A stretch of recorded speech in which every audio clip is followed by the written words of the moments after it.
not? per spell that you can find.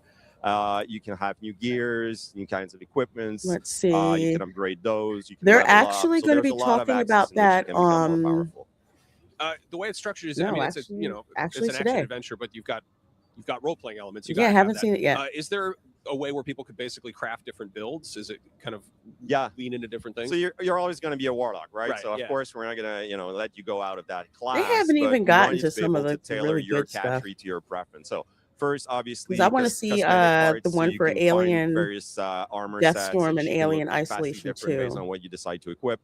But then, yeah, we want, like, the way we thought about our gear is more trait based than just And stats. So more of you can be Valor making plans Mortis, with those traits to synergize maybe with your go-to spells or the plans you have. which I'm not or interested maybe in you're playing. Like, oh, I'm just facing these fascinated enemies by what which it looks like. are maybe fire based. I'm going to be using these equipments that give me resistance. So There's you can some make plans games to that, like definitely build up fantasy your games, I build don't personally of play, but I like Sweet. watching Now, other what's people Katri and Tasha's play relationship them. like? How do they Oh, engage with each there's tension there for sure. Like Katri has her own quest. She's looking for someone she cares for, and that's all her mind is set on that.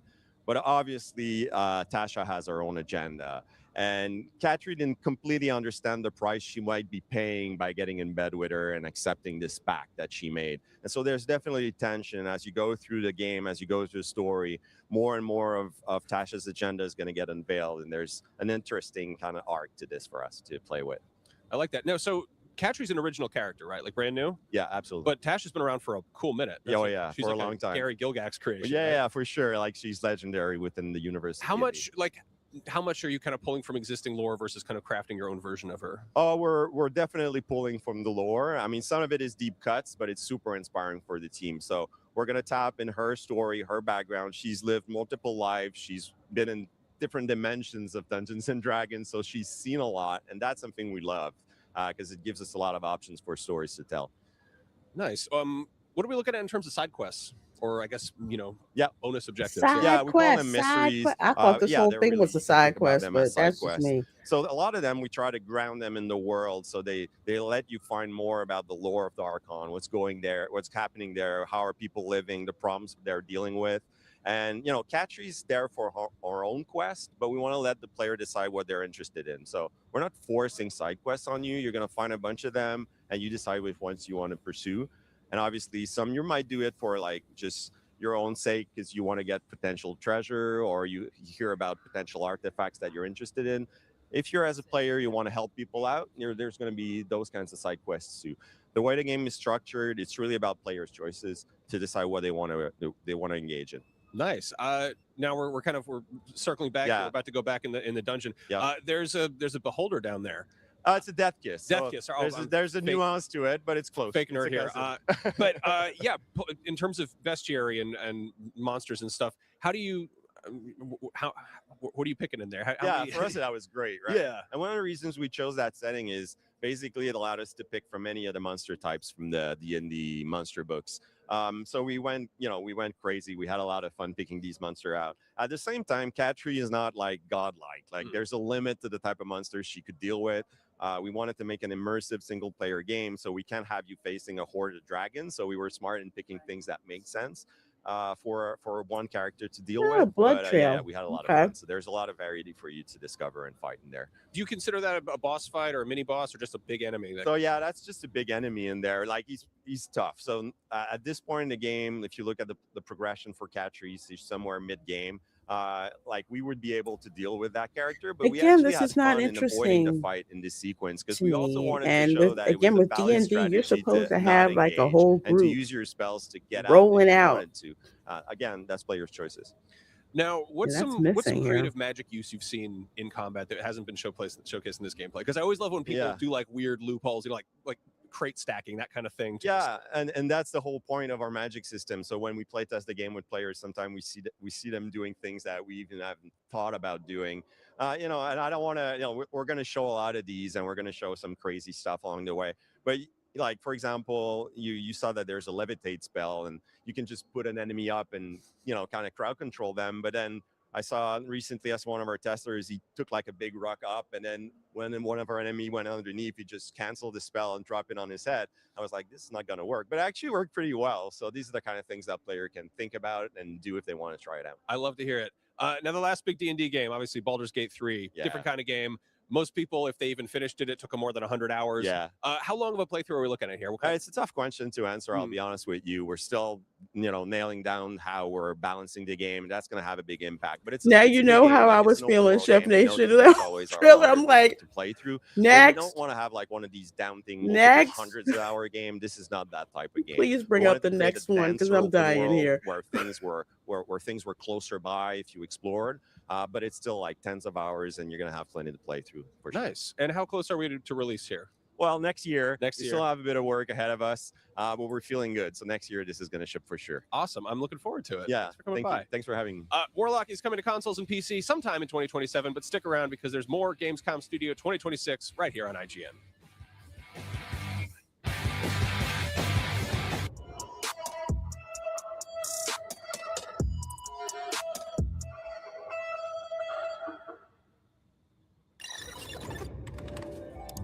IGN Store has everything you need to level up your life. Red 6 standing by. Refresh your wardrobe with official gear you won't find anywhere else. From Fallout, Expedition 33, Romeo's a Dead Man, and more. Treat yourself to the coolest collectibles like an adorable SKA plush, your very own Assassin's Creed Hidden Blade, and a fully functional Pip-Boy 3000. Or I kick need back that and relax Pip-Boy. to your favorite video game soundtracks on vinyl. Whatever you need, IGN Store has you covered. I already Head to have gaming glasses store.ign.com that are and start shopping today. Fallout style final that I got collectible you're from missing? Gunner Optics. I need that IGN Pip-Boy. strategy guides and interactive maps are here to help. One step at a time. IGN guides are trusted by millions, easy to use, and best of all, free. IGN has the very best, most complete and accurate guides for Shadow of the Erdtree, Baldur's Gate 3, Tears of the Kingdom, Call of Duty Black Ops 6 Zombies, and so much more. See? It's good, right? Every guide is tested and verified for you by experts. Just search for IGN when you search for guides.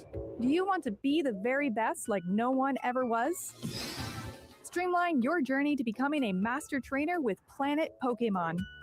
Choose your Pokemon, filtering by type, stats, or game availability.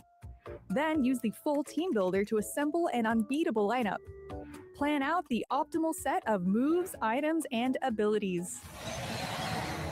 Play to your strengths by analyzing your team's resistances and offensive coverage. Or really maximize your Poke potential by digging into the stats by adjusting EVs and IVs. And save multiple team builds for different strategies in different games. Plan your dream Pokemon is team something today I at never planetpokemon.com. got into. But that PAL world looks pretty dope. Okay, we talking Tomb Raider now? I am curious about the Tomb Raider game. Welcome to the biggest gaming playground in the world, where 500,000 people come together to play, connect, and celebrate across Cologne. 1,600 exhibitors. The biggest names in the gaming industry, bringing countless games for you to explore and dominate. Get set for Gamescom's unique indie area, where you're in control of the most creative and unique projects from more than 400 indie studios. And if that's not enough, don't miss The gaming Gamescom room at Awesome Indie MegaCon Show, our insane. show produced by IGN featuring the hottest new titles from the Actually, indie IGN universe. was there last year. Or become the hero yourself and step into the Gamescom cosplay contest, So yes, I'm bringing going to cosplayers MegaCon, and fans together next from year. around the globe for an unforgettable community experience. Can't make it to Gamescom in person? Visit our website, gamescom.global, and experience all program highlights via our content hub, Gamescom Now.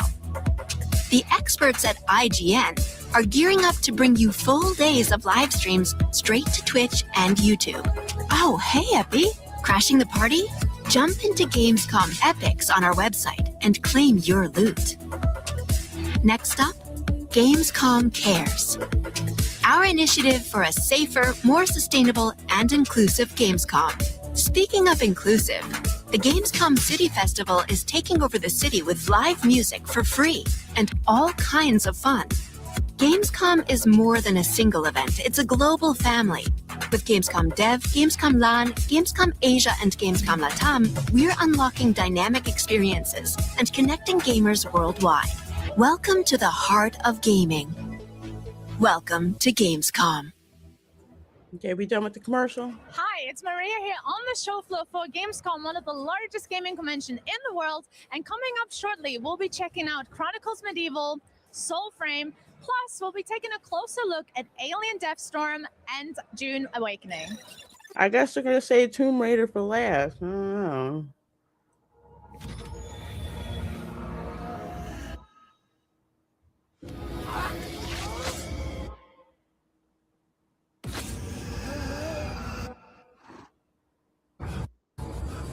What is this? I like the aesthetic of it, though.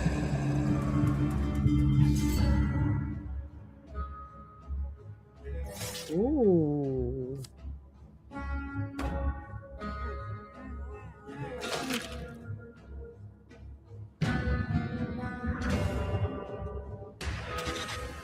Oh, is this Jack the Ripper game?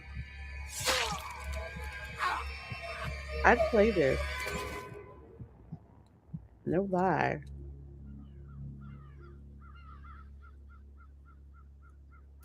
Looks like an indie game. 4 penny coffins. Okay, all right, I'm about to wish list this sucker right now. It looks like a game I can drop in and play for like 20 minutes at a time.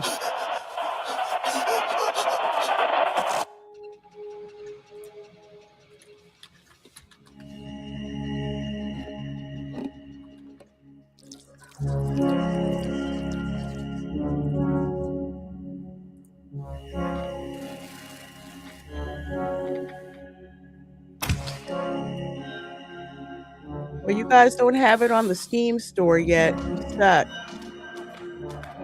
Don't advertise that you can wishlist it on Steam, and you can't.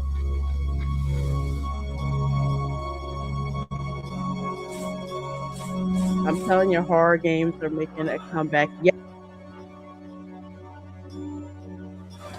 And I am all here for it.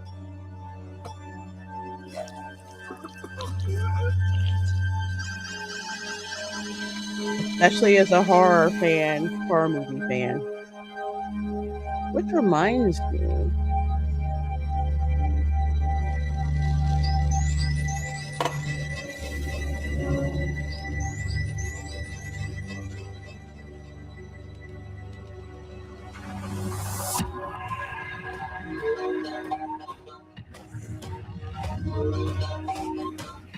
So which game is this?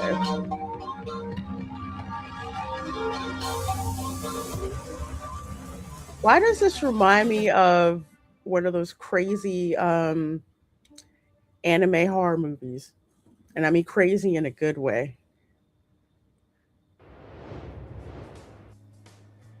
Dune Awakening has been out on PC for over a year now, but next month it is making its way to consoles, and along with it, a much-requested single-player campaign. Here to tell me about it, creative director Joel Bilas. How you doing? Yeah, How you good. doing? Can't see a red balloon without Tim thinking of Tim Curry. No, Yep. Great. Yeah. How are you? I'm good. It feels like just yesterday I was out here talking to you guys about the. Okay, looks just- like we're just going to be talking post-launch, about Dune you launched on Awakening PC, here. Now you're bringing this thing to consoles. Yeah. I'm Which curious, some people are looking forward what kind to. of I'm kind accommodations of are you on making the for the fence console about crowd? it. What kind of lessons have you learned from the game being on PC this long that you're sort of applying to this next push here? Oh, it's a laundry list, but I guess the big highlights are single player mode. Very important, both for console and PC. It's been a much requested feature. So yeah, the console version has that. Obviously, with single player mode comes adjustments along the way with balance, because obviously the game was built with the idea that as you progress, you join groups and get into bigger groups and become parts of guilds. So we've rebalanced sort of the end game in the single player mode for people to be able to play solo.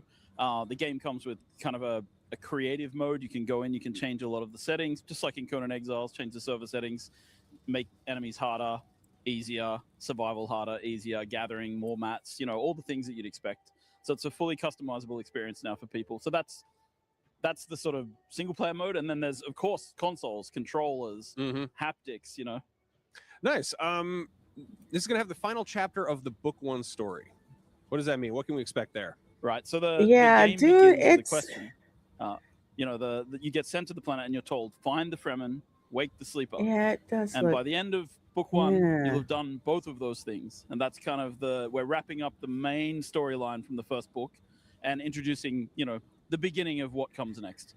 Cool. I mean, the Dune books infamously get increasingly weird as they go. Do you guys have well, like that's an understatement. long-term plan, like a big crazy, bulletin board planning things out? Yeah, when we started on the project, it was basically we want to have a life cycle of about 10 years for this game minimum, right? So I planned a narrative that stretches across 10 years. So there is a 10-year plan for this.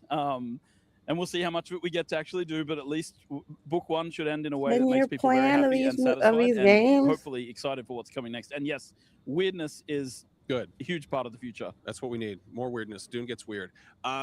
Now I know, like, sort of one thing ongoing is, you announced this. Unless we see big Baron emphasis on the Harkonnen MMO side of flying, it's things, not weird enough. But also survival, and I feel like post-launch, I've seen chatter about how it's kind of gone in a more survival direction. Obviously, some people approach it wanting an MMO, some people want a survival game. How do you, I guess, accommodate both of those? How do you find a balance between the two, and then also incorporate single player, which is an entirely other philosophy there? Yeah, I think MMO was kind of more describing how the multiplayer server structure of the game works, because it's something that I think hasn't really been done in the survival space. The fact that you have this overland map, you can go to lots of different maps in the world, and you're playing with lots and lots of other people on a server, up to hundreds of people on some of the big deep desert maps, right? So we were trying to describe the kind of technology behind it rather than actually describing the gameplay, which was far less like an MMORPG like World of Warcraft. It was much more of a survival game.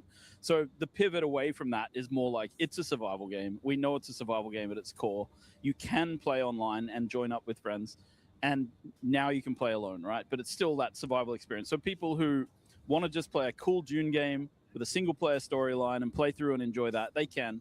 And you can, as we mentioned, tune the difficulty to make it easier if you know. So I think, like, we're just trying to accommodate as many players as possible, giving them options in how they approach the experience. Now, let's say you get, a player who's done a bunch of stuff on the PC version, and they jump into a fresh file, they roll a new character on consoles. What's waiting for them that's going to kind of be like, oh, okay, this well, is I different. like sandworms, but step that doesn't one make a whole game. Yeah, I think the first thing is we have this new character-centric experience, right? So the game doesn't really care anymore about, like, the old sort of style is like you load in, you choose a server. Now you just load in, the game takes you straight in, you say multiplayer, single player, choose, and then you just start playing. Create a character, you're in the game, your characters are lined up in this carousel at the start, so you can always see what character you're loading in to the game. And then when you get into the game and it plays out, you start with this little single player opening experience we call the new player experience. Then you get into the game. I think the first thing anyone playing on, say, PlayStation 5 is going to notice is the haptics on the controller. Like, we took an approach to making sure we built in interesting uses for adaptive triggers and things like that. So, when you slow blade someone, you really feel that blade sliding through. What about walking and try not to attract the worm? Yeah, walk without rhythm, vibration. as they say. Yeah. So you got a whole thing with that too. Yeah, exactly. When you go out on the sand and you've got the both the Xbox and PlayStation controller, you feel your footsteps, and then when the worm comes, you feel it, and you know exactly where it's coming from because it's directional as well. So it's really cool. All right. Yeah, that's cool. There's a whole new Dune movie coming out. Obviously this is a separate universe and all that. Do you have any content? All right, I'm ready for the next game. I'm so bored. No, I think the movie's coming out later in the year, and we're hitting a big update with the polar caps of Arrakis, a never before seen part of Arrakis. It's mentioned in the books, but it's never shown, and it's not in the films either. So it is going to be a really cool new adventure playfield in the game for people to explore. It reignites the survival experience of the game with the new survival setup as well. And that's going to come out later this year as well. So coinciding around the movie, yes, and giving people a bunch of things to do, new things. Sweet. What's the most requested thing that you've seen from the community that you're still working on? Like, what's the thing? Yeah, obviously you just get single player. And I'm like, yeah, what else you got? But like, what is there anything that you're like, yes, we hear you, we're working on it, that you want to kind of get out there? Yeah, actually, funny, I've been talking about that a little bit with people. People are asking for lots of different things. One of the big requests I see from people a lot is the companion system from Conan Exiles, the thrall system, like being able to bring people with you on adventures. So people have been asking a lot about that. So yeah, that's something that I'm thinking about, and yeah, there's been a lot of things like that along the way. You got a big, huge, 10-year long-term plan for this. Has anything that people have been like, we want this? Has anything that made you go and like, well, I guess we got to change this around, or we got to kind of adjust that? What is that process like? I mean, it's fine, right? Because Yeah. it's an on-paper plan. No plan survives first contact with the players, as we say. So it's fine. So I've had, for example, I think people requesting a lot more variety in the game, like wanting more. They are really visual dragging variety us out, because aren't it's a they? desert. And so the polar caps, is one of the big features for that. But then people want to go This is off-world, another one. and It's going to be looking at, maybe interesting other to planets, see how that can exactly go in how the many future, right? So people it's are playing just this looking at game the when it plan and comes saying, out, where does because this I've particular heard no slice huge move? buzz And around it narrative can adjust whatsoever. It's just writing at this point, so it's easy. Tell me about the polar caps. Is there snow up there, or is it just more desert? Well, there's no precipitation on Arrakis, Yeah, right? right, I was gonna say. So, but you do have this thing called the LSIR, which is the rain of sand, when a sandstorm sweeps up into the sky and the sand slowly falls down.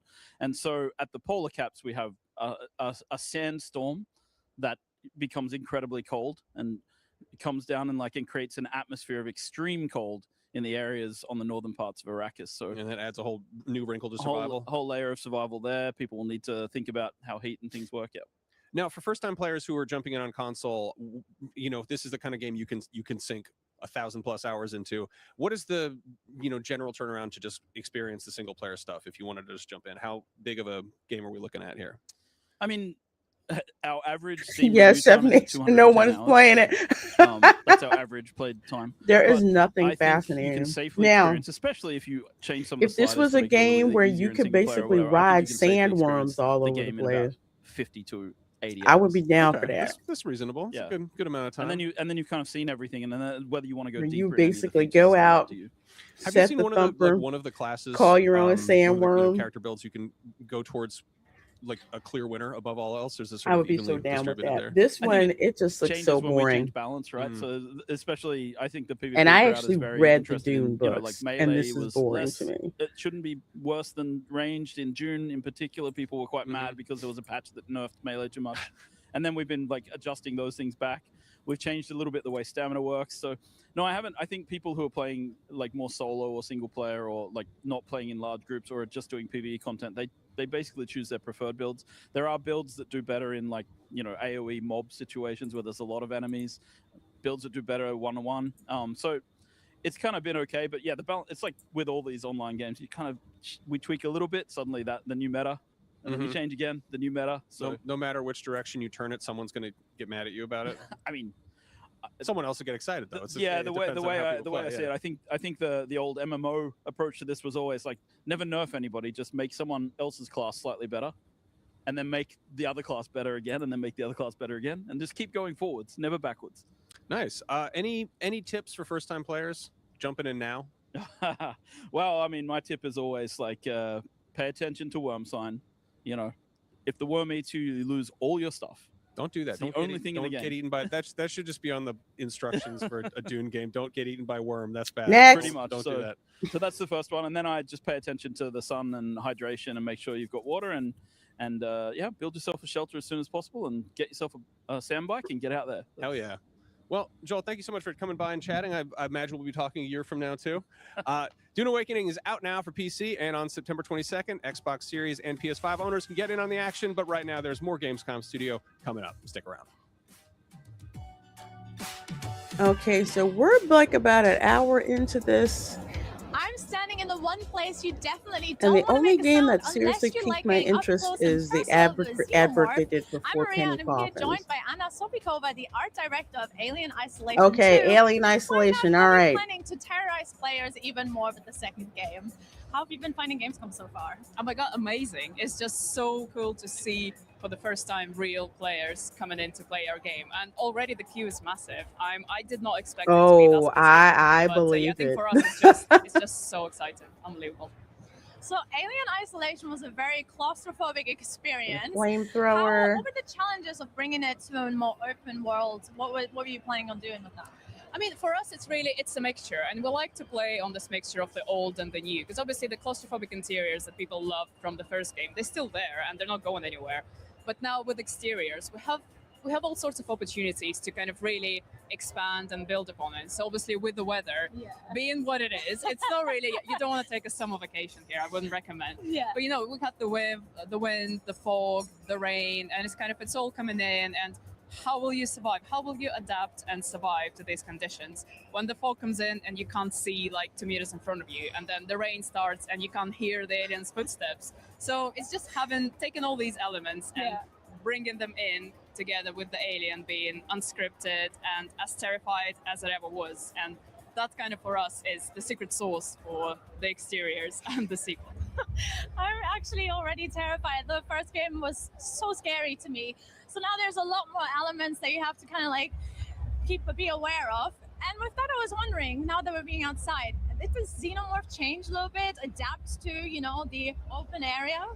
but he is smart, so of course he will adapt. We're not going to go into too much detail as of yet, no spoilers, but yeah, obviously you as a player, you'll have to learn how to survive in these extreme conditions, and the alien will have to learn how to hunt you as well. So it's not going to be an easy ride.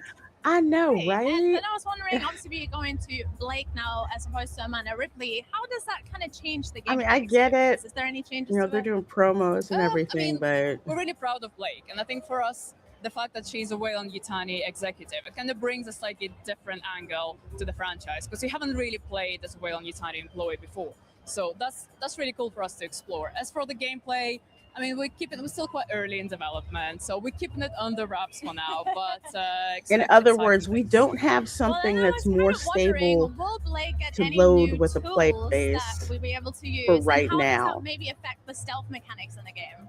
Ooh, that's a great question.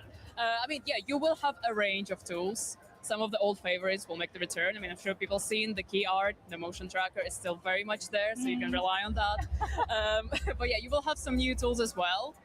But yeah, I think ultimately it's all about the sandbox gameplay. And because it's unscripted, it's going to be different for different players. So some people really like to rely on noisemakers and molotovs, and the flamethrower is a big fan favorite. And others really like just to hide in the locker. And that's me. And it's a valid tactic. So I think really for us, it's all about giving people the options and kind of just having this support in this range of play styles so that you can make the story of survival your own. And that's I think that's what makes the game special. So what were the biggest challenges of designing the planet's surface, and how did you make sure that that feels different from Alien yeah, it does Isolation? remind me of the movie. So we are super focused on original Ridley Scott's 1979 film. So it's all about that lo-fi sci-fi aesthetic. Yeah, exactly. 1979 That's why I style, like the it. clunky buttons, the analog interactions, everything is very tactile, and it just has a lo-fi, believable feel.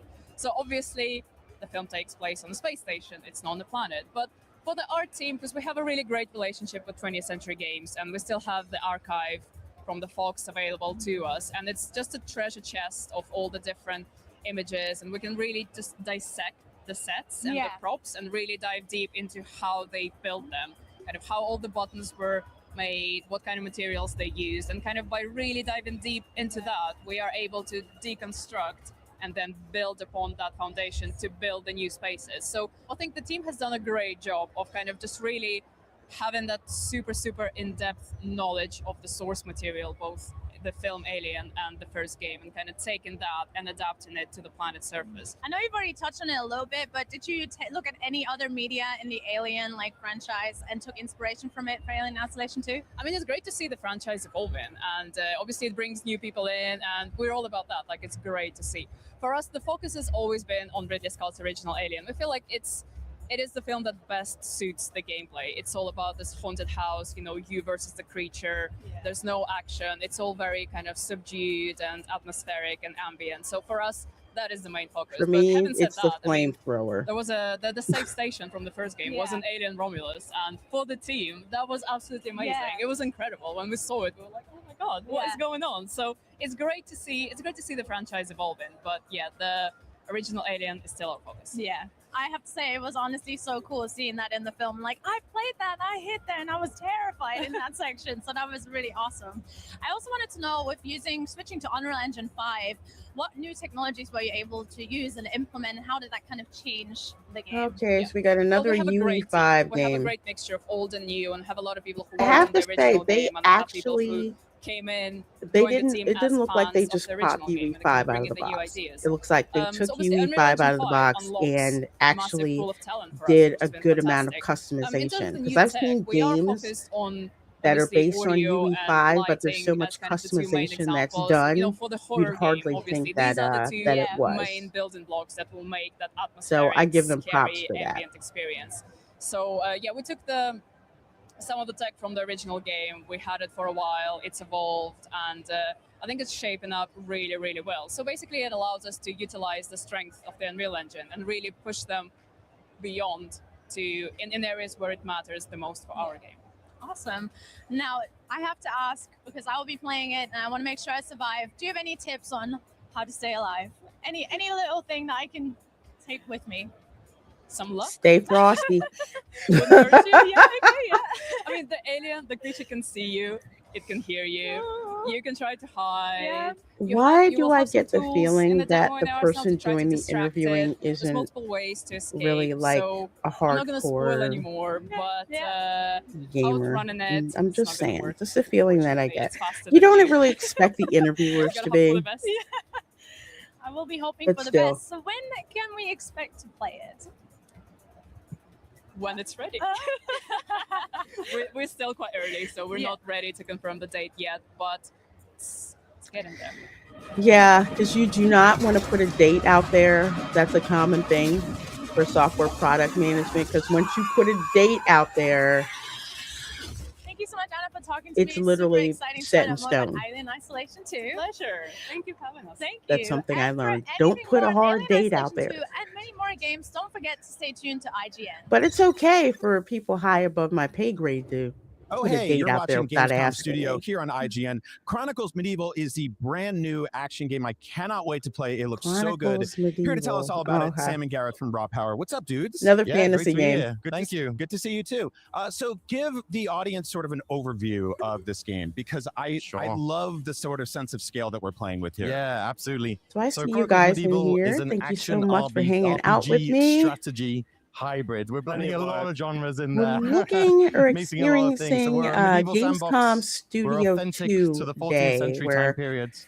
And we're all about you we're as an getting army like some commander getting inside stuck into the baseball with battlefield, respect to some commanding of the big game armies of troops. trailers, But some also interviews this with the exploration, developers, strategy, role play is all a big factor as well. looking Yeah, a at really some big key games point that of look difference for great, us some is that our look, oh my historical gosh, setting, meh. 1313 to 1348, which is like very much grounded in Europe. So everything is historically authentic as possible.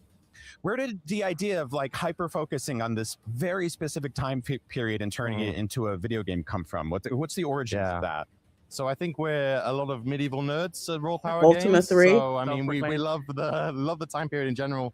For that specific time period, I mean, it's such a fascinating cross point of history there. England, France, Not Holy gonna Roman lie, it Empire, looks super gorgeous. fascinating differences between them, a lot of internal politics, things like the 100 Years' War breaking out, these really big events that really left their mark on European history. So it's just a really fascinating time to delve into, I think. Yeah, and things like technology, the feudal hierarchy, all of these things are so rich. They're like so ripe for game features and enjoyable experiences that it's like, it's there for the picking. You're like, it's hard to filter out all of the ideas that they give you as a game designer. You know, it's so rich, it's so awesome. It was such a cool period. So yeah, it's just You very guys are exciting. genuinely geeked out about this. I love that. It's like infectious. It's awesome. One of the things I really love looking at this game about is this sort of sense of scale. It starts off really massive and then comes in really close for combat. Tell me a little bit about that push and pull, because a lot of games just kind of go, hey, you're all the way up here. You're kind of the eye of God or whatever. But you guys are like, no, we also want to get really gritty, really down to earth, roll around in the mud, stabbing people and stuff like that. Yeah, So, absolutely. yeah, I mean, this is very much a role play game. You are this commander on the battlefield. So, you know, before the battle starts, you know, you could give some commands, some strategy, some tactics to your troops. But in the thick of battle, you know, you're not God. You can't oversee what is going on at all times. You are just a mere mortal on that battlefield as well, right? So we really wanted to have that push and pull, that play of you setting up your tactics, being able to command your troops, you know, these thousands of men that are under your command. And how are you going to make the best use of their specialities and the advantages you have? How are you going to play those cards right? But also, you are the tip of the spear, right? You are sword in hands. You're charging in. You're getting stuck in. You're immortal. You know, you are not some fantasy warlord that can strike everyone down. You're just as vulnerable. But you can inspire those men, right? If they see their commander getting stuck in, performing amazing feats, they're going to feel inspired. And that's all mechanics in the game that you can leverage to your best ability to be able to win these battles. Yeah, it's all about playing that mixture of commander, but also boots on the ground, swinging your sword. Maybe your favorite thing is the poleaxe. So if you use the poleaxe, you gain experience with that. You unlock combos, you unlock special attacks, and you can really, really devastate enemies' morale because you're there in your shining armor. You're this excellent guy. If your men see you slaughtering enemies, they get inspired and they get fearful. So you want to both make sure you have a well laid out plan, but then you also really want to get stuck in. And you can do both on the fly. We have a little bit of time dilation in our command mode, which was like a little bit of slowdown time, which was kind of like a breakthrough moment for us, because when the chaos of war is underway, you just need that like momentary breather. So that's kind of as godlike as it gets. There's a little bit of a gamification moment for you to Okay, be able Chef to be Nation, like, I'll see you okay, my later. left flank Good is seeing you, my breaking. dear. Give me a second to react and send in some reinforcements, or I'll start moving over there now Once that I've again, seen this is so one I of can those start genres inspiring the where troops in it's that area kind of thing.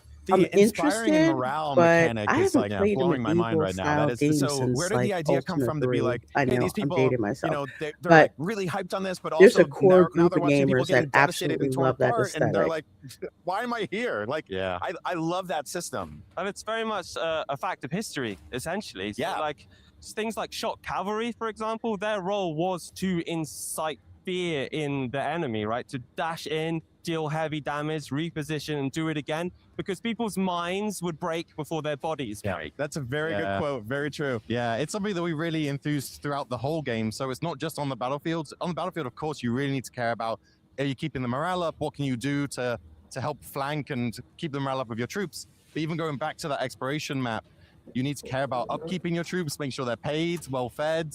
You know, if anyone going into a battle on an empty stomach and no coin in their pocket, they're not going to fight for you very well. They're not going to be too So chuffed you about really that. need to think about that and think about how to keep those men happy and strong and fighting capable. I love that. You guys have really thought of everything here. I love this. I want to talk about violence because I'm a fan of violence in video games. I'm a fan of violent horror movies and stuff like that.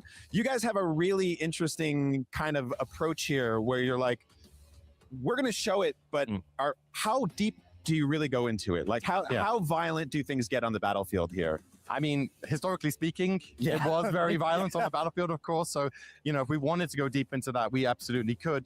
We want to find the right balance of non-gratuitous violence for violence sake, and find the level that still gives you the satisfaction that you expect from striking someone down and feeling that feedback and feeling that sense of, this is a chaotic battlefield. People are losing their lives here, and you feel that like risk and tension within that, but without it just being gore for gore's sake.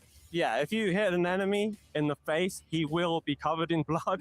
There will be blood in his chainmail, and when he dies on the ground, there will be a pool of blood, and the field will be littered with corpses. All of this stuff. So we're not skinning people or anything like this, you know. And some of our executions are fairly grim, you know, taking a poleaxe, hooking someone's leg No out boiling underneath them and people in stabbing them in the oil? neck. So all of this, you know, Come on, fun I video thought game this was violence stuff. medieval I appreciate fun. that. Yeah. No, I think that's like a really good balance of being like, all right, we threw violence in there. There's blood everywhere, but it's not like you're just like severing people. There's body parts flying into the sky and stuff like that. It is still ultimately grounded. And I think that leans into the fact that the art direction of this game is really beautiful and almost painterly.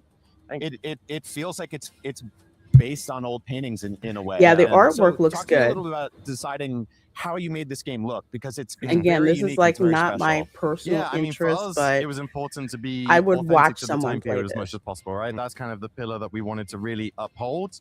And that is true in terms of landing on an art style that is towards realism, not wanting to, you know, go anything more abstract or cartoony in any way, but without needing to also go into over hyper-realism for hyper-realism's sake.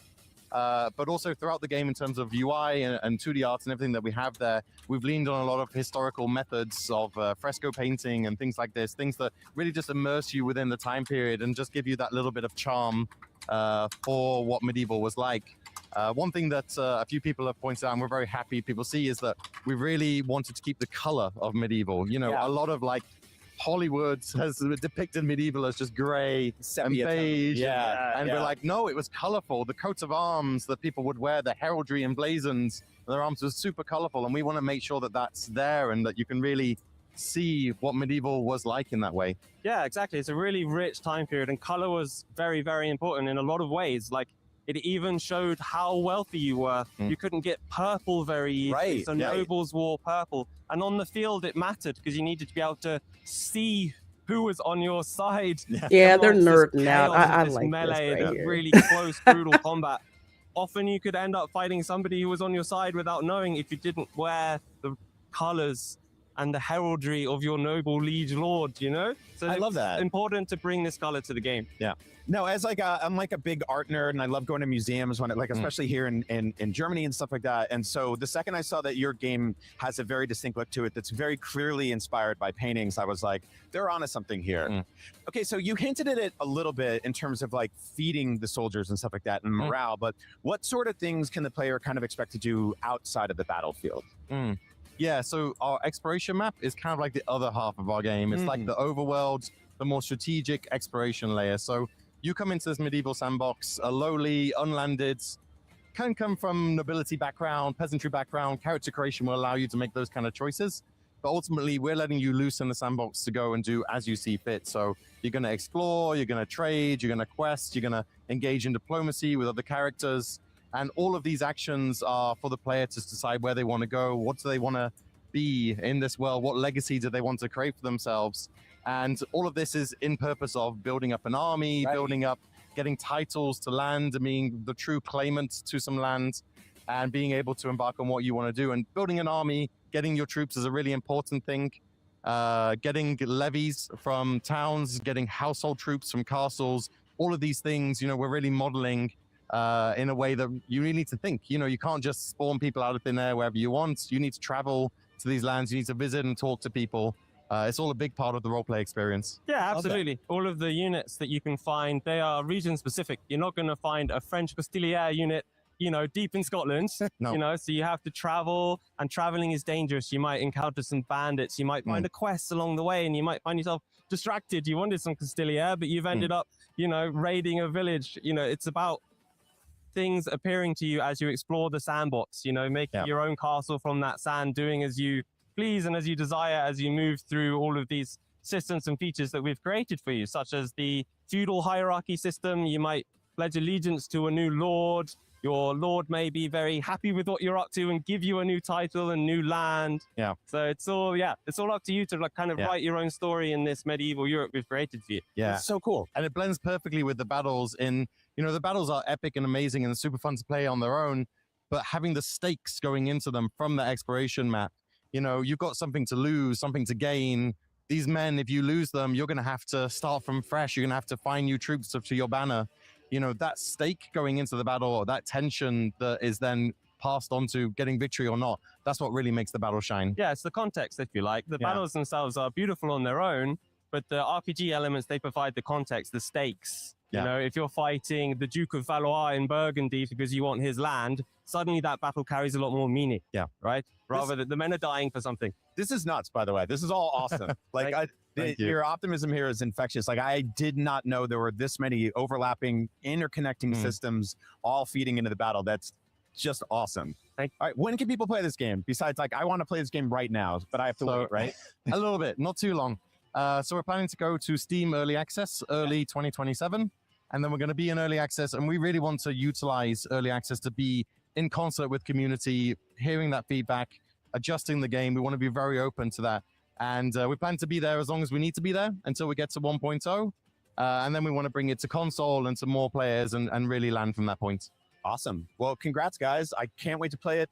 Thanks Chronicles so much. Medieval, go wishlist it right now on Steam.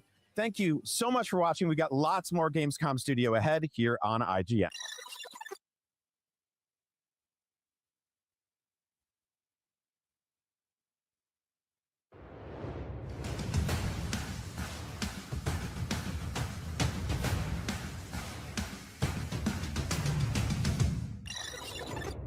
The average Cinefix movie list features nearly 100 different films and approximately 25 minutes worth of wall-to-wall deep dive analysis.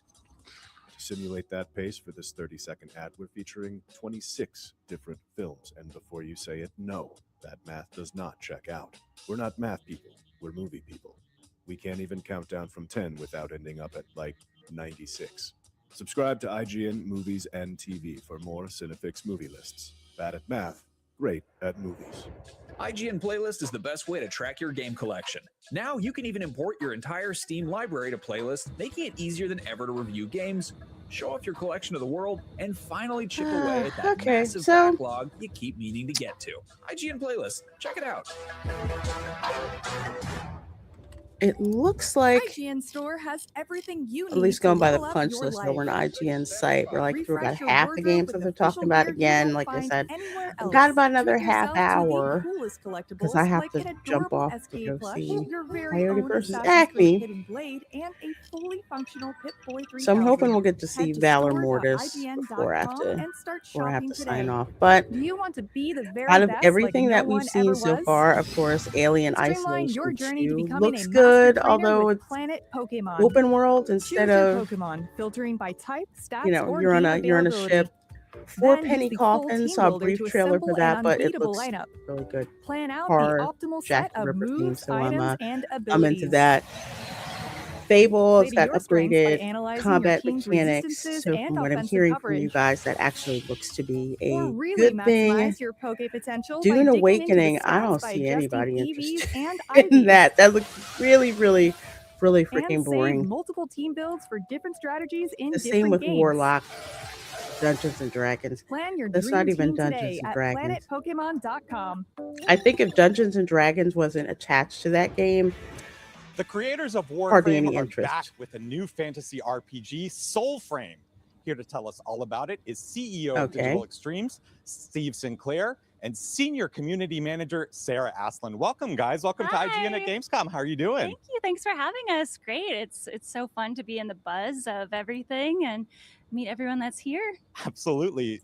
Thank you both for being here. Steve, I'm going to start I have with not you. heard For of those Soulframe. unaware of what Soulframe is, just tell us what it is and tell us, is it tied to Warframe in any way? Well, it's made by the same studio that made Warframe, and Warframe is still going very strong for DE. It's growing and it's having its best year ever. It's in its 14th year.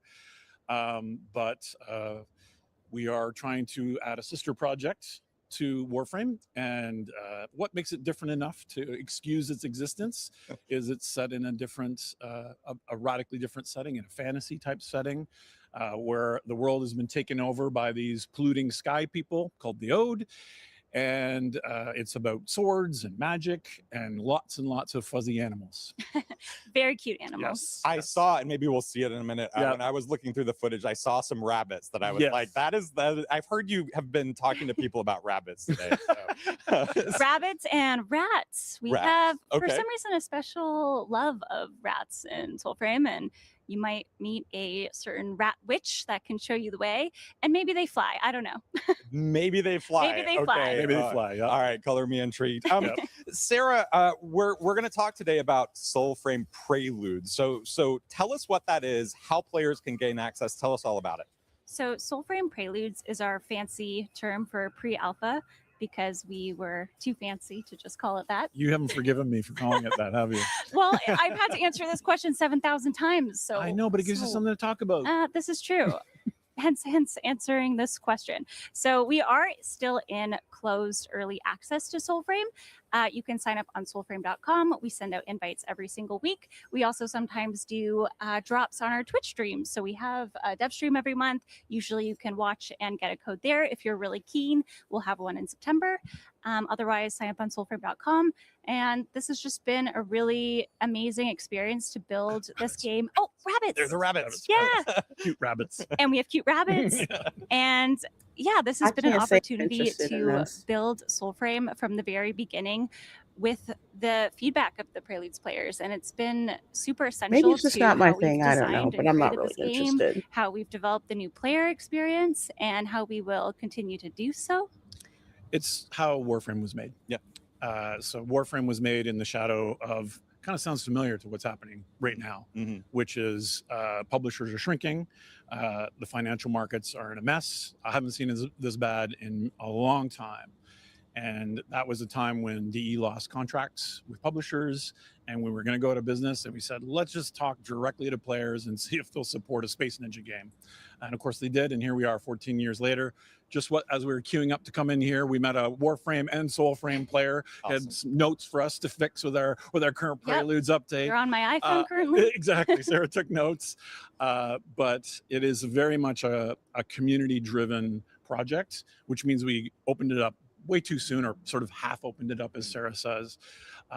But we felt strongly we wanted to build it the same way again, even though you could argue the world has changed or expectations are higher, or if you do an alpha, it's like a full release and people judge you.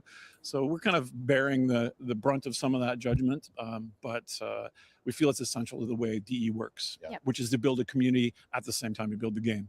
And that's what's cool about Gamescom, is you get to come with That's right. face-to-face with those players. That's right. Now, look, I see here Preludes 16 is adding it's a ton of stuff to the game. I don't think we have time to go Again, it's through another everything. fantasy You game, just have- so it's once packed again, with not things. But Steve, I'll not start with you. really Just my thing. Tell me some of to the things play, that you're most excited about. but for I'd players watch to see people with play this. Raising a puppy, raising a wolf puppy. And the cool thing about raising the wolf puppy is the things you do affect the outcome. So if you want to have a very awesome guard dog, then bring it into combat with you. If you want to have a lovable, adorable pet Oh, that I will like boost your that vitality, wolf. then play with it and cuddle with it. If you want it to find treasure for you, play fetch a lot. So it's a really cool little mini system Okay, I within take that Preludes. back. And then eventually it grows up into this big thing right here. Yeah. But we're starting first I would with so raising raise the pup, that. which is connected to Fable within the game already. We are bringing in fishing, which all the stuff that we did at TennoCon. You meet the Sky people. You got Ben Starr singing an opera. Nope. You got the number one thing. You got Jennifer English like blasting as the Empress. Nope, everyone's cheering for fishing. Yep. So we have the fishing system coming in as an early release with a bunch of new. It's basically just a whole new mini game that's connected to the larger game. And we got a weather system coming in because I'm a big Red Dead head. So that really changes up the game. It actually affects Red Dead how the game Redemption is operates. another game If it's a people lightning told me I need to storm, play. then all your voltaic damage is boosted. After rains, the resources are boosted that are natural and organic resources. And then the last one, which we just got torn to shreds by our Envoy Preludes player, Wonder was if he's when are you still going out to fix there? the tempers system. And Prelude we're actually 16. yes, and we're actually fixing some of the issues, the balance issues with that. Sarah, I also wanted to ask, I hear there are a ton of new weapons and armor and things like we have that. new Tell us weapons about that. coming, which will be really exciting hand in hand with the temper rework as well. And new armor. Every single update, we always try to add more of this and more content to get while you play with these new systems in game.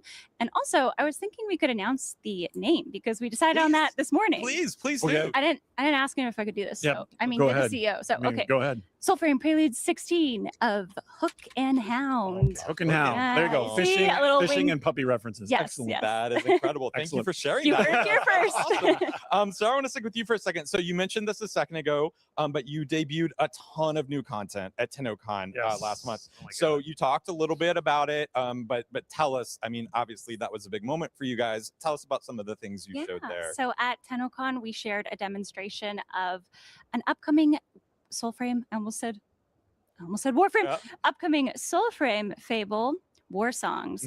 This is taking you into the origin story of your envoy. You start to learn a little bit more about the background and why you're here. Things kind of begin to make sense in a way they didn't before. And this is going to come out in an update, hopefully by the end of this year. We did say fall-ish, Yep, we so said fall-ish. there's an asterisk there. Yeah. And it will also include the long-awaited mounts. So again, mounts will not be coming in Prelude 16. That is just the beginning of the system in mid-September. But stay tuned for the end of this year for War Songs, mounts, and yeah, this beautiful story that we are so blessed to have Ben Starr and Jennifer English voice act. Very, very cool. Who doesn't love that? Steve, we talked a little bit about this before, but I want to dig into it some more. With a game like this, obviously, community is paramount, right? It's of utmost importance. So you mentioned you all have been taking direct feedback to some people That's on right. the Gamescom That's show right. floor, which is Minutes really ago. cool. Y'all are at places like TennoCon and things like that. Tell me about the importance of engaging with the community on a game like this, whether it's at something as big as Gamescom or if it's just in day-to-day other forums. Yep. Yeah, and I mean, so on the Warframe and Soulframe side, we're going to Korea to do a dev stream from there and have direct contact with our players there. We're going into China as well for a Tenno VIP. So we do a lot of travel to do small events and meet with 100, 200 players on Warframe side. We're sending Soulframe people now to this as well. Obviously, there's a bit of audience crossover. To be honest, way back when we started this, it was the only thing that we could do to distinguish ourselves because everything was so closed. You didn't talk directly to a developer. You didn't talk directly to the community. Everything was massaged. PR controlled the message. Damage control. You're speaking through an intermediary. So we thought, well, if we're going to go this alone, we're going to let people speak directly to the creators, and we're going to create. Hopefully not a parasocial relationship, but a relationship with them where we respect their time, we respect the energy. You don't want a parasocial relationship like what's going on with Involved and the Love and Deep Space game. And now they've gone through university and now they have careers. And I'm you know. It's like, whoa, that doesn't make me feel old at all. But at the beginning, that felt like other people weren't doing it. Yeah. And so that is part of, I think, kind of the culture that we have at the company, which is to take that really seriously. We didn't really know what it meant when we started it. We're like, yeah, we're going to take direct feed from the players. And we didn't know we were going to experience total ego death. But now that's continued, and we want to keep that going with Soulframe as well. In Preludes, it's been rough for some players. We redo a system or we introduce something that makes them worried about, it's too grindy and that sort of thing. And I think it's the reputation we've built to say we're going to listen. If we don't get it right, we'll make it right. And that's going to continue for Soulframe as well. Absolutely. So before I let y'all go, Sarah, I want to end with you on this. We've talked a little bit about this. Y'all have big plans for Tenno VIP and South Korea. Yes. We're not asking you to spoil everything, of course. You already gave us a great announcement here. But what can you tell us about that event? It's coming up very soon. Yeah, so Warframe has been kind enough to let us have a brief moment. 4 or 5 minutes. But it will be the first time that we showcase some of this pup bonding progression, some of the fishing, and some of the cool stuff, actually snippets from in-game from Soulframe Prelude 16 of Hook and Hound. Yes, sneak peek. That's incredible. Yeah. Look, we're going to go in just a minute, but before we do, I always like to ask people about this just really briefly. Steve, I'll start with you. Sure. This game has a lot. Is there one thing as a player, and not enough, as a player or a fan, is there one thing you're most excited for fans to see? In the near term, it's going to be the weather system. Yeah. Great answer. Interesting. Because it changes not only the gameplay, but it changes the feel, and it really adds longevity and vibrancy, I think, to the environment that we have. We have an overworld and we have procedural dungeon mix. And I think that's one of the things I'm really excited for, and it's really turned out great. Yeah. Weather for Steve. Sarah, one thing? Oh, the day they finally let me put romance systems into the game. Weather and romance systems. I see. That's probably a long way off. Yes, wow. Amazing. Too many hunks. Too many hunks. That's the title of the next one. You have Steve, too many. Sarah, I think thank you very much. Yep. If you want to join the Soulframe journey, sign up on soulframe.com to be included in the weekly Preludes access drawings and join the community. You can also tune into Soulframe's dev streams on Twitch for access to Soulframe Preludes by linking your account and watching the stream for 30 consecutive minutes. Be sure to check out the Tenno VIP dev stream on September 4th, live from South Korea on Soulframe and Warframe's YouTube and Twitch channels.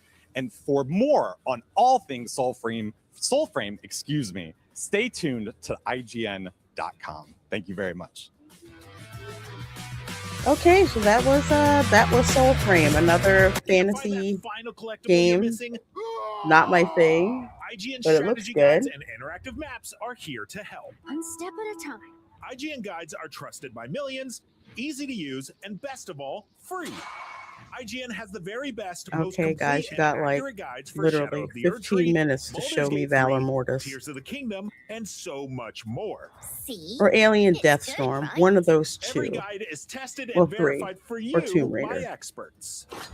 Just We'll search see for what we get. IGN when you search for guides.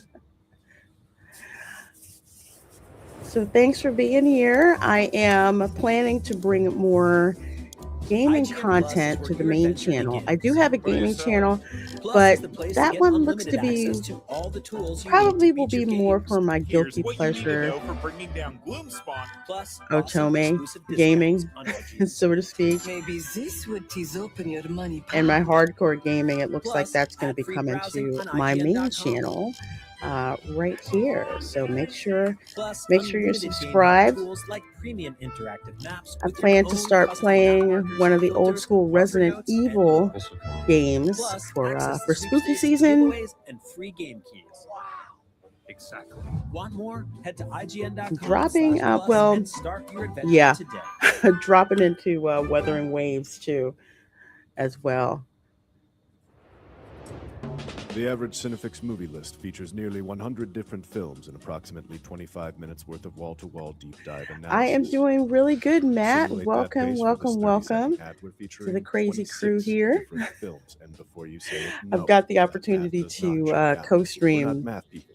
We're movie several people. of We can't the even count down from 10 panels without from ending up at like Gamescom. So that's what 96. I'm doing. Subscribe to this, IGN Movies this and week. TV for more Cinefix movie lists. Bad at math. So I get to great share at that movies. with all of you. So Metro 2039. I want to play this, but I do not think I'm going to have time to play this. You're rocking Until the Gamescom classes are studio over. here on IGN. I'm a simple man. A video game lets me travel to a distant planet and fight big, terrifying creatures. I get excited, and luckily, Alien Deathstorm is going to let me do exactly that. Here to tell me all about it is Okay, Mr. Alien Head Designer Deathstorm. We're Alien back. We're back. Deathstorm. We're back. Yo, what's up, dude? How's it going? Thanks for coming by. Yeah, no problem. So, give I'm folks a sort of so overview, big picture excited about what this game this. is. Okay, Alien Deathstorm is an action horror sci-fi shooter set on an off-world colony gone wrong. The player plays as Action an engineer horror, who's been sent in to try and resolve the sci-fi, situation. When they get and there, they find out shooter. that it's much worse than they thought. Your girl loves So to in do terms of survival headshots, man. horror, it feels like you're a bit more on the front foot in this game. You're not necessarily scampering around in the darkness, running out of flashlight batteries. Like you're out there killing, you're fighting back. Yeah. So the most interesting thing we found in the game is it's got a real a sort of balance between quiet, tense anticipation moments where you're exploring, trying to understand what's going on. Oh, I love this. Balanced out by these huge climactic battles. And the enemy population is procedurally generated around the player and their actions. So no two playthroughs will be the same. Oh, that's awesome. I had no idea. Mm. What made you guys decide to do Core that instead of having monitoring. like specifically scripted moments? Was that pretty much just for the surprise element? Well, at Rebellion, we really favor Go games in that have, there. like sandbox. Oh, no, we're freedom for going the straight. player. So you've got Okay. a clear goal, and then you've got as much freedom as possible to achieve it. Typically, Loot horror crate. games are much more choreographed, so that you can The weather is build in crazy. anticipation and build in jump scares. But that means that you can play them once before that's spent, Right. essentially. Yeah. So we like to encourage replay. We like to encourage players to have a different experience every time they play. So the only way to do that was procedurally. So what the game does is monitors the player's exploration, monitors how they're interacting with the world, and as the player's exploring and poking around in sort of sandbox environments, they attract attention to themselves. Ooh, and every now and again, a climactic battle kicks. Yeah. You guys worked on the AVP games, and this is basically you taking a lot of ideas from those things, but going, we're going to go with a brand new story here, a brand new approach. What was Okay. the decision game there to is sort of kind of adaptive, strike away based from a based on licensed what IP you and just be like, do. let's go nuts I with our like own that. thing? Yep, Now yep, we make blow it games up. that are exclusively our own IP. Yeah. Rebellion likes to make games that we can do what we like, essentially. So if we were working on a game that was someone else's IP, you've got to ask permission. You've got to make sure you fit the brand Right. guidelines of what already exists. And we like to work in a very kind of iterative, collaborative way. And that means the most interesting Oh, stuff this in is the game this has is my emerged type over of time. game. It's not things that we wrote in a document and then you Shoot just things make coming at payments me on the document, right? and loot the stuff. Deathstorm itself is an element in Ooh, the game what's in there? Grab that that. has emerged over time Grab as being that. like a key part of the identity. I What we love the got title here? of the game, by the Nothing. way. It's like when you see Texas Chainsaw Massacre or something like, yep, there's an alien Deathstorm. I'm in. Yeah. Speaking of which, like the aliens themselves, the creature design of this game looks really cool. And I think what I love about what I've seen so far is I haven't gotten a really good glimpse of them because it's dark, there's storms happening, there's weather conditions and all this stuff. Tell me a little bit about coming up with the creature design, the scale of them and all that, because we're seeing stuff that's scurrying across walls Because and ceilings, Alien, you but then there's want some crazy ass big creature mother designs. F-words. You should basically be yelling, "What is that?" while Yeah, you're so, shooting it. like, to talk about the sort of wall crawling, scuttling aliens. Yeah. By making our own IP, we can choose how big they are and how they behave and make them easy to shoot as part of the game and those sorts of things. We wanted you to feel like you are being hunted by real predatory animals. Oh man! So it's not like just all out run and gun shooter, but you really, it's a fight for survival. You know, they're powerful, you're powerful, and it's tense and difficult to survive the situation. So a lot of the time, it's as smart to run away from the fight as it is to actually get stuck straight in. Is there any? So are there any? Yeah, sort of, like, true. classic Sometimes you just movie gotta run the heck monsters or away. creatures from like the TV shows or even books that kind of inspired some of the alien designs in this game? Not as directly as that. I mean, most of the game dev team are all sort of familiar with 90s classic, grounded sci-fi. So all of that sort of percolated in. Get the and then we just moisture on followed the what was the best screen. fit for the game that we had in front of us. I love that. The setting itself is really interesting because you've effectively created this off-world colony, correct? Yeah. So tell me a Shoot little bit it! about how the player gets there, what this Shoot it place again! is, because it's a really fascinating setting, especially like some of the indoor areas where there's like plant life growing. There's a I lot. guess you just There's a stab lot it of when it story gets. happening Oh, that's here. really So we wanted it fast. to feel like a kind of gritty, grounded. Not as set fast, but it picture kind of environment. reminds me So of the it's not- rad it's not roaches that you would hyper-travel see or in anything like Fallout. that. It's hard work to get there and dangerous when you're there.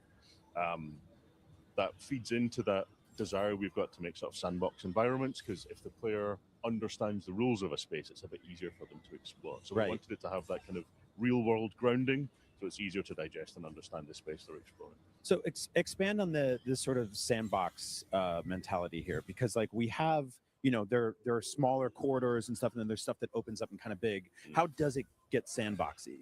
So it's a mission-driven game, right? And each mission is a sort of self-contained sandbox, a key landmark, a key location, and then the surrounding area, much like Wow, Sniper they're Elite. really coming at you. I was going to ask you about that because the way the weapons are handled in that game are some of my favorite weapon handling in any game, basically. And we're going to have a lot of fun toys to play with here, obviously.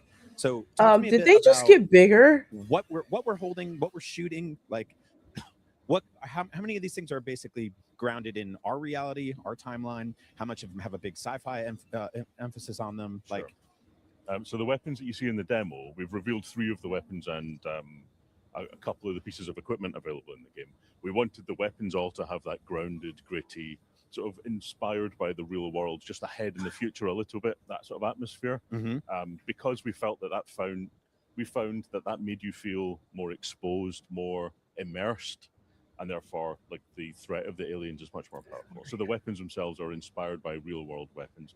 They are upgradable by the player at sort of 3D printing stations, essentially. So you can swap components to tune the gun in a direction that you want to play. So it's all about tailoring your play style, what kind of strategies you want to deploy to try and survive combat situations with aliens. So you won't be like funneled into using specific weapons for specific moments for the most part, right? That's like correct, you have a lot of flexibility there. You get I mean, to we don't know choose what moments which are going gun to be you there, want to right? use. So That's true. Every time you play, if you play the same mission twice, you'll get drastically different experiences with aliens.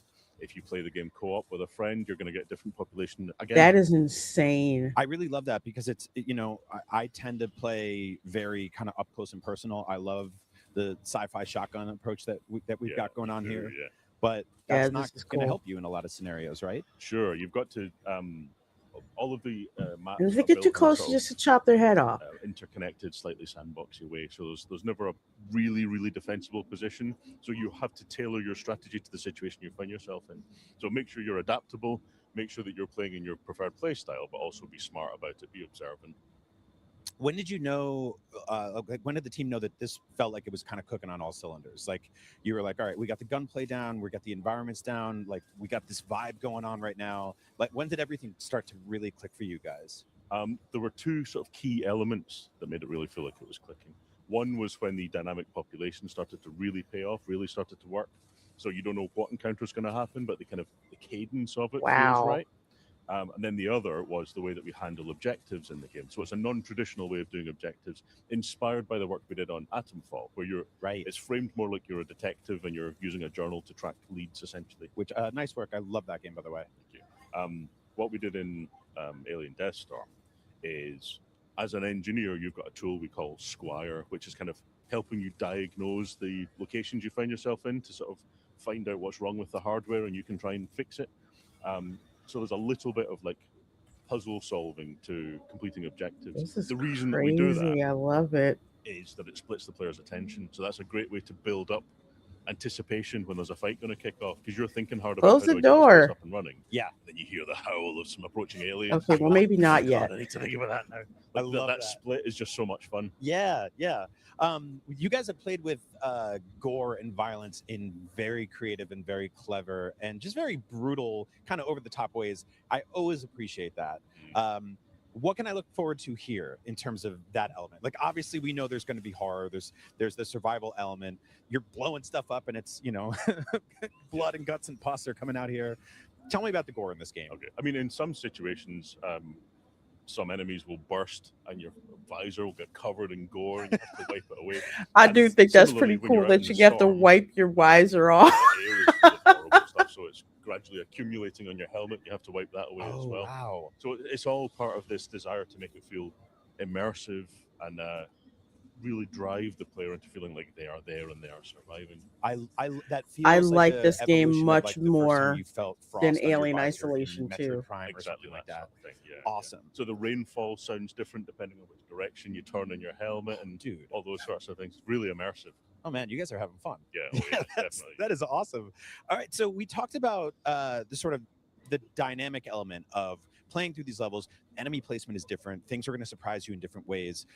That was one of my questions in terms of replay value, but there's also difficulty, right? Yes, There's the idea of going like, you want to go in there and you're like, I'm not very good at this game. I like this interviewer much better. Like survival. Not me, of course. He's my I love that favorite stuff. interviewer. But other players might be like that. And then there's people who might be like, give me the hardest situation possible here. So what's the plan with Give the me difficulty scale? So this is a real advantage to doing dynamic procedural population. Right. Is that you can scale up easily for the number of players, how well they're surviving. I used to scare my and, mother the the way that I experience would will play tailor like itself around it. certain also video believe in games, what we call especially play styles on first-person aspect shooter where, games. It's not just difficulty, Things but coming it's at also, me. like, the difficulty of different elements of the game. So let's say you want a run and gun shooter, you want That's loads where of it aliens, used to you don't raise wanna her think blood about your pressure. next She's like, "How objective, can you just do kinda that?" fight I'm through. like, You don't want to care about I don't know, I just simplicity, you can't. want visceral combat.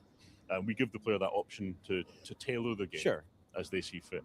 Essentially, we start the game with a kind of like recommended serving, right? Like a suggestion of what we think is the most interesting balance, but we completely believe in it being like the player's experience and they can do whatever they please. I really, really love that. The idea of playing through this game like multiple times on increasing difficulty levels. And I've got different monsters jumping out. See, that's different what I parts need. scaring It the can't crap be out the of me. same thing every single time. doing it It's right. got You're doing it right. to Good work. change, even if I'm Any last gonna words on Alien Deathstorm? Where cuss can and people play it? scream at It's it. spring 2027.